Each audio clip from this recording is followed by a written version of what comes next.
નડિયાદ કોંગ્રેસે રોડ રસ્તા બાબતે રોષ વ્યક્ત કર્યો। નડિયાદ નગરપાલિકાનો ભ્રષ્ટાચાર ખુલ્લો પાડતી નડિયાદ કોંગ્રેસ। નડિયાદ ભાવસારવાડ નટપુર બેંકથી સિંધુસી પુલ સુધી 1 વર્ષ પહેલા આરસીસી રોડ બનાવવામાં આવ્યો હતો, જેમાં આ રોડ પર ઠેર ઠેર ખાડા પડી ગયા છે। મોટા ભાગનો રોડ ઘસાઈ ગયો છે। આ રોડમાં હલકી ગુણવત્તાનું મટીરીયલ વપરાયું છે। 3 મહિનામાં ખાડા પડી જતા રોડ સંપૂર્ણ ખસાઈ ગયો છે। નડિયાદ શહેર કોંગ્રેસે આરસીસી રોડ બનાવવાની નબળી કામગીરી, નગરપાલિકાને નાણાંનો દુર્વ્યય કર્યો તેમજ કોન્ટ્રાક્ટરની મિલીભગત, આનો જવાબદાર સામે પગલાં લેવા મુખ્યમંત્રી શ્રી ગાંધીનગર ખાતે શહેરી વિકાસ અને શહેરી ગૃહ નિર્માણ વિભાગને પત્ર લખી રજૂઆત કરવામાં આવી છે। નડિયાદ ભાવસારવાડ પાસે હાર્દિક ભટ્ટ અને કાર્યકરોએ નડિયાદ નગરપાલિકાનો ભ્રષ્ટાચાર બંધ કરોના નારા લગાવ્યા હતા। દિવાલો પર સૂત્રોચ્ચાર કરી નગરપાલિકાનો વિરોધ કર્યો હતો।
जी हार्दिकभाई, आज खास कार्यक्रम રાખવામાં આવ્યો છે। શું કાર્યક્રમ?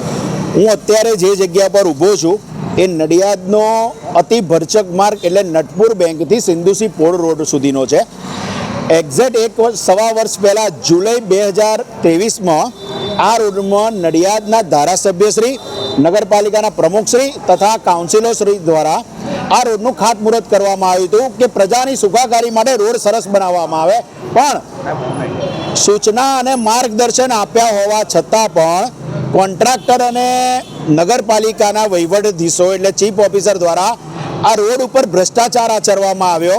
જાન્યુઆરી 2024ની અંદર મેં અરજી આપી હતી કે રોડ તૂટ્યો છે, છતાં પણ ધ્યાન ના આપ્યું, કારણ કે મેં મુખ્યમંત્રીશ્રીને અરજી આપી હતી। કાર્યાલયમાંથી મારા ઉપર મેસેજ આવે છે, કાગળ આવે છે, એ જ કાગળ ચીફ ઓફિસરને જાય છે, પણ જ્યાં ભ્રષ્ટાચાર આચર્યો હોય ત્યાં કોઈ બોલે નહીં। એટલે ચીફ ઓફિસર દ્વારા આ કરવામાં રોડનું કામ કરવામાં આવ્યું તેના ઉપર કોઈ પણ નિરીક્ષણ કરવામાં આવ્યું નથી અને કોન્ટ્રાક્ટરને લોકહિતમાં જાણવા મળ્યું કે 60% ઉપર પેમેન્ટ ચૂકવી દેવામાં આવ્યું છે। જો રોડ જ ખરાબ બન્યો હોય અને તો કોન્ટ્રાક્ટરને પેમેન્ટ શા માટે? આટલી મોટી વાતો કરતા 35 વર્ષથી શાસનમાં ભાજપ અને નગરપાલિકામાં પણ ભાજપ છે, પણ તેમનો અણઆવડતને કારણે વહીવટ ખાડે ગયો છે અને નડિયાદના તમામ રસ્તાઓ ઉપર ભ્રષ્ટાચારને લીધે ખાડા પડી ગયા છે। એક સિંગલ રસ્તો એવો નથી કે તમે શાંતિથી સીધા જઈ શકો, કાં ગાયોનો ત્રાસ હોય, કાં રસ્તા તૂટેલા હોય। નડિયાદના ગરનાળાઓના માય મંદિરનું ગરનાળું છેલ્લા 25 વર્ષથી બિસ્માર છે, 12 માસ ત્યાં પાણી રહે છે, પણ કોઈ સત્તાધીશો દ્વારા ધ્યાન આપવામાં આવતું નથી। વૈશાલીનું ગરનાળું જુઓ કે પછી ખોડિયાર માતાનું ગરનાળું જુઓ। વોર્ડ નંબર 12ની અંદર શુભમ હોસ્પિટલ વાળો રોડ 8 મુખ્યમંત્રીશ્રીને અરજી કરી છતાં નગરપાલિકાના ચીફ ઓફિસરનું ઊંઘ ઉડતી નથી અને સીસી રોડ ઉપર ડામરનો રોડ બનાવે છે, તો ભ્રષ્ટાચાર નથી તો શું નથી? વધુમાં દબાણ મરીડા ભાગોળથી સ્પોર્ટ કોમ્પ્લેક્સ સુધીનો રોડ દેશ વિદેશમાંથી સ્ટુડન્ટો રમવા આવે છે, પણ ભ્રષ્ટાચારને લીધે એ રોડ પણ ખરાબ। ઝલક કેનાલથી માય મંદિર ડેરી સુધીનો રોડ ખરાબ, હજારો લોકોની અવર જવર છે, પણ સત્તાધીશોને પડી નથી.